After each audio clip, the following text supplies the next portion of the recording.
And that is what happens to your blood cells when you drink coffee, what happens when you drink regular bottled water, and what happens when you drink Kangen water.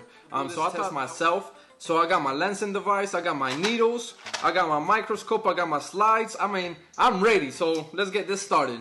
Today, so I wanted to be, you know, the regular person that doesn't drink as much water before they go to sleep.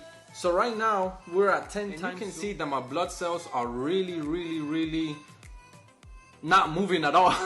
They're not moving, which means that I'm really dehydrated, and this is how my blood is right now.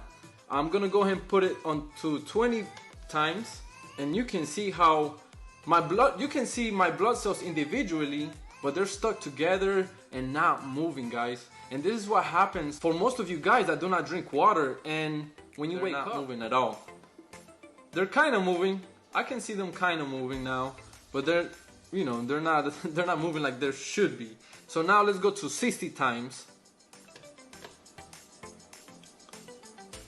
And there it is, guys. I mean, you can see them like barely moving. Almond creamer. Okay, so I'm gonna be testing my blood again and see if we can see any differences. So, boom.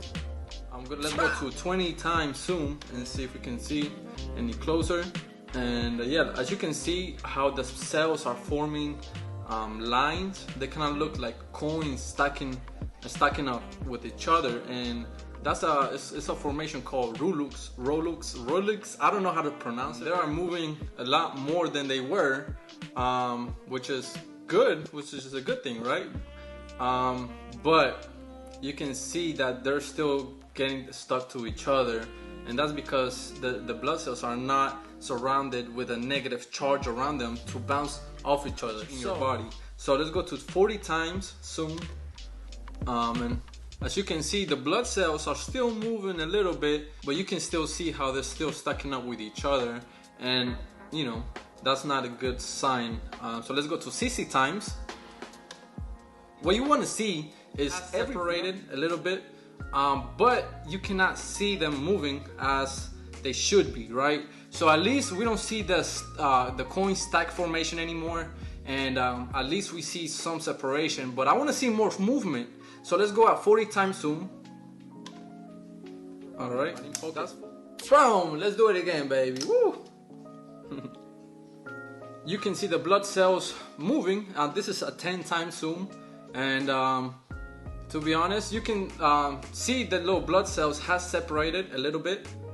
This is at 20 times zoom, and yes, my blood cell. And let's go to 60 times zoom.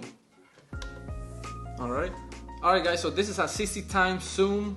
As you can tell, the blood cells are individually, but you can see some of them are still stuck to each other and not moving much. So now this is the 10 minutes and see what happens.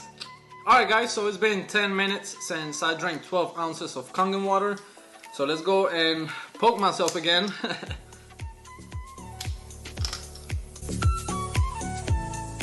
Alright guys, so this is at 10 times zoom, and I can clearly see more cells. There you can see the hydrogen in the water. That is beautiful.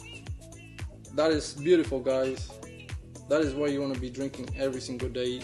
And that's why they say drink the cloud. Alright guys, so I have 12 ounces of Kangen water, 9.5 pH water, and I'm about to chug this, and we're gonna see that the cells are, you know, moving more than the previous test. And my belief is this is because the hydrogen, which is negative charge, is surrounding those cells, and those cells are actively moving and bouncing off each other. So let's go in 40 times zoom. You can around, not as much as I would like to, but just keep in mind that I did drink coffee and I did drink Dasani, and both of those beverages are really acidic, full of protons, so it doesn't help my blood at all. So let's go at 20 times zoom. See the difference in your blood cells after drinking Kangen water, and this is why I wanted to do this video. Let's go at 60 times. This is the main reason why I made the investment into the microscope, you know, because I wanted to show you guys the power behind hydrogen water. You know, so it's one thing me telling you